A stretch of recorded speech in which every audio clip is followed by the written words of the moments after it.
berdiri. Tadi ngomong aku udah diambil gini duduk aja. Kalau ngomong aja sih bahasa basi. Biasa. Liatin dulu lah, baru duduk. Pakai Mas Ugi ngomongnya agak gede dikit ya. Mic-nya jauh gue. Enggak apa-apa. Mas Mensa dimajuin kameranya udah siap. Udah siap. Maju-majuin aja mejanya.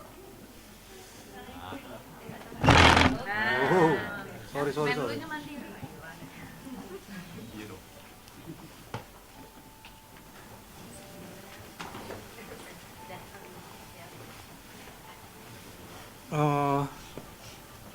Terima kasih rekan-rekan sekalian. Kita mulai dari mana nih? Kita mulai dari Rangkaian kegiatan presiden oh iya. di luar negeri. Seperti kita ketahui bersama, pada tanggal 30 dan 31 ini Presiden melakukan kunjungan kenegaraan ke Jepang. Hari ini adalah hari pertama. Tadi beliau bertemu dengan Kaisar Naruhito selama kurang lebih 20 menit, berbicara empat mata, dilanjutkan dengan makan siang di istana. Kedua pemimpin berbicara mengenai hubungan antara Indonesia dan Jepang. Kita ketahui bersama bahwa Jepang merupakan mitra yang sangat strategis bagi Indonesia, salah satu dari 5 investor terbesar di Indonesia, dan dalam sejarahnya juga merupakan partner yang sangat penting bagi Indonesia. Pembicaraan di antara keduanya juga meliputi hal-hal yang bersifat common interest. Seperti kita ketahui bersama bahwa posisi Kaisar sebagai simbol negaraan Jepang itu tidak membicarakan hal-hal yang sifatnya politis, tetapi lebih kepada hubungan bilateral, hubungan people to people. Ada juga disampaikan beberapa hal. Beliau Kaisar menyampaikan harapannya semoga warga negara Indonesia yang ada di Jepang ini bisa mereka treat dengan baik. Kemudian jika ada sesuatu yang sifatnya perlu menjadi concern, pihak mereka meminta kita untuk menyampaikannya sehingga tercapai suatu kerjasama yang benar-benar erat antara masyarakat kedua negara. Tadi juga Bapak Presiden menghadiri acara business session yang pada kali ini ditandatangani sekitar 22 miliar dolar kerjasama ekonomi antara Indonesia dan Jepang. Ini menunjukkan bahwa hubungan yang tercipta di bidang ekonomi juga semakin intens, dan juga tadi disampaikan oleh Bapak Presiden dalam sambutannya bahwa Indonesia pada prinsipnya melakukan sebuah transformasi khususnya di bidang ekonomi, kemudian juga melakukan streamlining dari peraturan-peraturan dan regulasi-regulasi sehingga diharapkan iklim investasi dan berusaha di Indonesia menjadi semakin kondusif. Beliau juga tadi menyampaikan bahwa Indonesia sekarang sedang dalam posisi full gear ahead untuk beralih ke energi terbarukan. Seperti kita ketahui bersama, dengan situasi dunia yang seperti ini, yang sangat volatil seperti ini, perlu satu keamanan dan ketahanan energi. Dan dalam program transformasi beliau sudah menempatkan transformasi energi fosil ke energi terbarukan merupakan sesuatu hal yang akan dilakukan, dan dengan kondisi seperti ini program tersebut harus diakselerasi.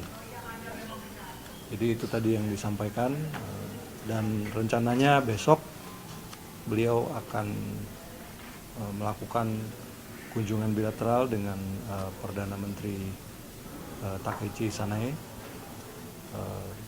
untuk membahas hal-hal yang lebih sifatnya politis, kemudian kerjasama yang terjalin dengan antara pemerintah kedua negara, dan setelah itu akan ditutup juga dengan makan siang bersama. Saya kira itu yang bisa saya sampaikan terkait dengan acara Bapak Presiden di Tokyo ini. Kemudian saya juga ingin menyampaikan situasi seperti kita ketahui bersama, kita mengalami satu kejadian, dan saya menyampaikan ungkapan duka dan bela sungkawa yang sedalam-dalamnya atas gugurnya seorang prajurit kita atas nama Praka Parizal Ramadan yang bertugas sebagai kontingen UNIFIL di Lebanon. Beliau gugur, kemudian ada juga 3 rekannya yang luka, 1 luka berat, saat ini masih koma, kemudian 2 mengalami luka ringan. Kami selaku Menteri Luar Negeri dan mewakili pemerintah Republik Indonesia mengucapkan bela sungkawa yang sedalam-dalamnya, kemudian juga mengecam keras insiden ini, dan juga mengecam keras serangan-serangan yang dilakukan oleh Israel di wilayah Lebanon Selatan, dan kembali meminta kepada semua pihak untuk melakukan deeskalasi dan juga kembali ke langkah-langkah atau meja-meja perundingan, karena apa yang terjadi di wilayah tersebut dalam kurun waktu kurang lebih 1 bulan ini dampaknya dirasakan luar biasa besar, dan Bapak Presiden juga telah menawarkan untuk menjadi mediator sehingga upaya-upaya yang mengarah kepada deeskalasi dan gencatan senjata itu bisa dilakukan. Kami menugaskan kepada kedutaan besar kita yang ada di Beirut untuk terus memonitor perkembangan prajurit-prajurit kita, kemudian menyiapkan langkah-langkah untuk pemulasaraan jenazahnya, dan juga rencananya hari Senin pagi waktu New York, Kepala Perwakilan Indonesia di New York di PBB akan bertemu dengan Under Secretary General UN yang mengurusi masalah peacekeeping force untuk membicarakan masalah-masalah yang sifatnya pengembalian atau pemulasaraan jenazah prajurit kita, kemudian meminta investigasi penuh dari UNIFIL untuk bisa menemukan sumber dari insiden ini, dan sekali lagi meminta kepada semua pihak untuk melakukan deeskalasi.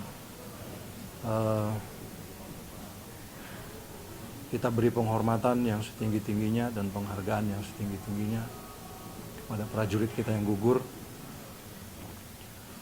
memberikan yang terbaik bukan hanya bagi nama harum dan nama baik bangsa dan negara, tetapi juga menjalankan misi kemanusiaan yang sangat penting bagi perdamaian dan kelangsungan hidup manusia.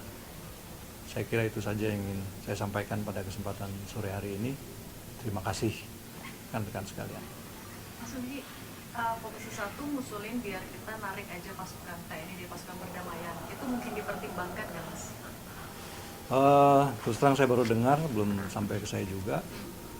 Tapi tentu saja kalaupun ada langkah-langkah ke arah sana pasti akan dibicarakan lebih lanjut.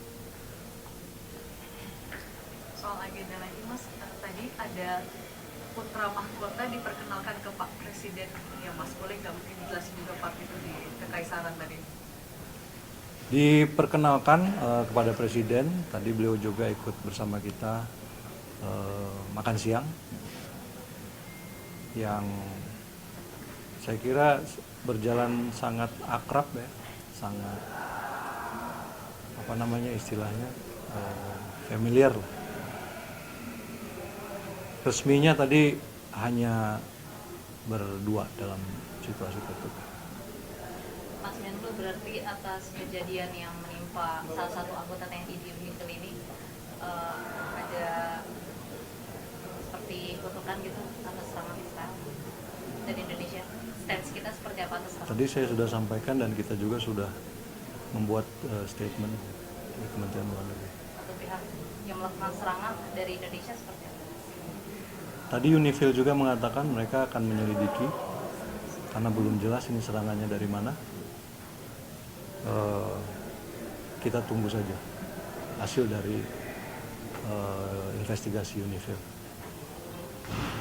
Mas, untuk besok bertemu dengan Perdana Menteri, apa sih yang difokuskan di sektor-sektor mana aja sih, Mas? Yang di... Saya kira ada beberapa sektor ya. Tadi juga disampaikan saya kira sebagian besar urusan ekonomi mengenai apa yang tadi sudah ditandatangani ya.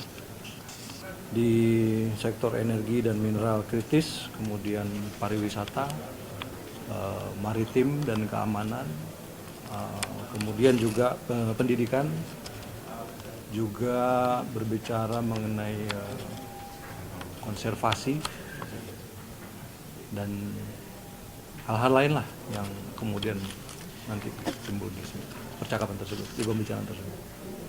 Nilai investasinya?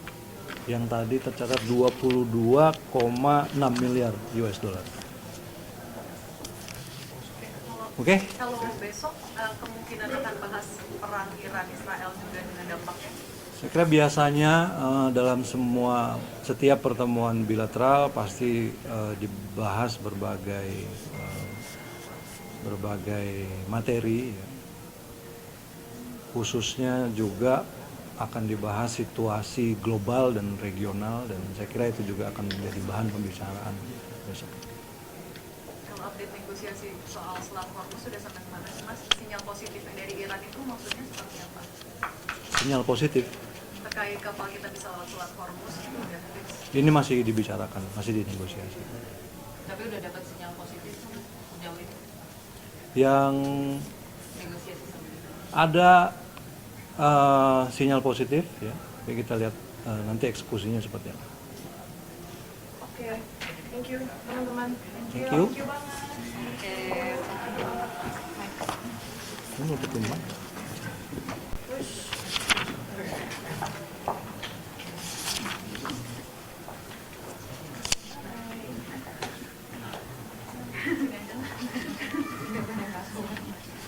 Kenapa? Oke. Dongki dulu dong. Iya. Nonton syuting, belanja. Oh. Supaya tambah paling penting sih. Ini kan banyak oke. Kayak negosiasi Selat Hormuz harus beres kapan?